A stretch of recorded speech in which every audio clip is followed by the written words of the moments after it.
Do picks affect guitar tone? Is any one pick better than the next one, and should you actually care? I wanted to find it out, so I bought a bunch of picks, divided them into little categories, and tried them out. And while doing that, I kind of accidentally stumbled upon the secret to good gemstone. Let's get into it. So I've always heard people say that picks affect guitar tone quite a lot, but I slightly doubt that. It makes sense that a thing that is actually making contact with the string would make a difference. For example, playing with your fingers doesn't sound anything like using a pick, but it's not like guitar picks are that different from one another. Except for the obvious gimmick ones, they're almost always a triangle-ish shaped, about a millimeter thick piece of some magic plastic. Nevertheless, pick manufacturers make them in all sorts of different thickness, material, and shape combinations. Thickness, material, and shape are exactly the three parameters that we're gonna try to isolate to see how they themselves affect the feel and the tone of a pick. For all of the tests that I'm gonna be doing today, I chose Dunlop picks, not because they paid me a single dime, but just because I feel like they're the most popular choice out there. For the thickness shootout, I chose the regular old standard Tortex picks from Dunlop. We're gonna go from a 0.50mm to a 1.14. For the materials, we're gonna try a Tortex pick, a nylon pick, a Tortex flex pick, a Gator grip one, and also a Delrin 500 one. The Gator grip and the Delrin are technically 0.96, but I'm gonna check the 0.04mm as negligible. And for the shape shootout, we've got obviously a standard one, a tree rifle, which has a little bit of a sharper tip, an ultra sharp, and one of those big triangle Dorado picks. We're also gonna do a very quick just tree shootout, because I know a lot of the metal guys use just trees. We're just gonna shoot out the regular one versus the XL one. And in that shootout, I'm also gonna put my favorite current go-to pick, which is the Ernie Ball Prodigy 1.5. It's not really a jazz tree, but it's kind of tries to be one, so...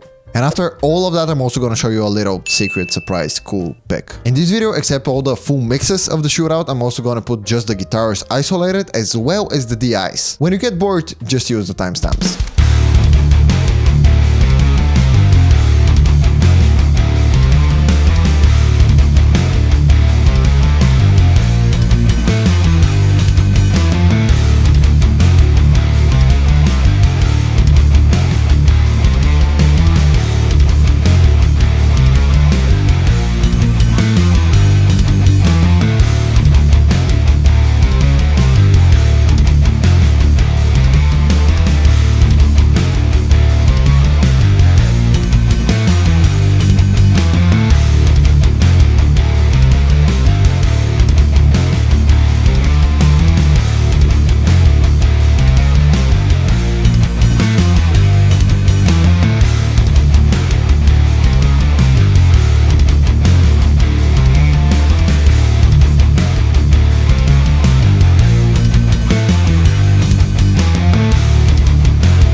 So let me know what you think down in the comments, and here is my opinion. The thickness obviously makes a difference both in the feel and in the tone. The thicker picks seem to have a little bit more low end, and they're also way easier to play riffs with, so I feel like my playing was getting tighter, like going from the 50 to the 1.14. And also the thin picks made a lot of pick noise, which you can hear in the DIs. Actually, all of the tonal differences here, I think you can hear only in the DIs. They're pretty clearly audible there, but once you put the example through a high gain amp, sim, it disappears. I'm pretty sure I won't be able to tell any of these apart in a blind shootout, especially in a full mix. With that said, they do affect the feel drastically. As far as material goes, the differences here weren't that big. I personally like the nylon one the best, and the Darwin was just awful cheap plastic feeling, but that's a matter of personal preference. Tone-wise, what I could hear, again only in the DI, is that the nylon and the flex sounded a bit darker than the other ones, and the Darwin had a very bright floppy character to it. Now, shape is what I think affects the tone the most, specifically the shape of the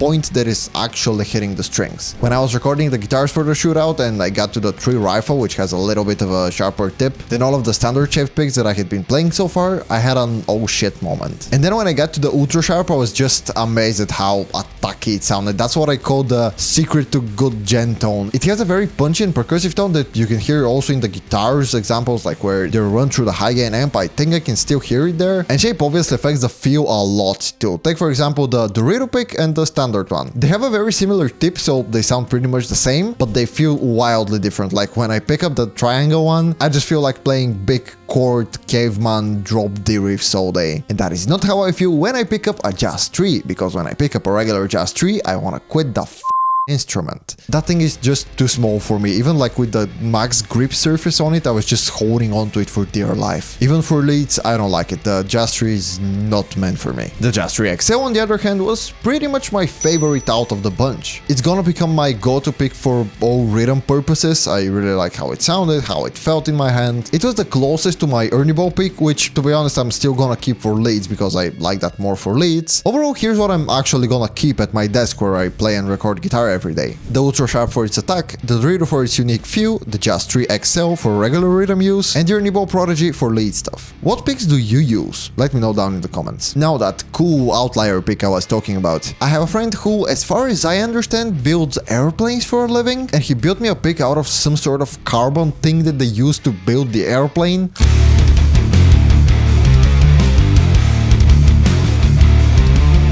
I mean, it's not usable at all, but it's a cool thing, so thanks so much for watching. Bye bye, watch my string shootout.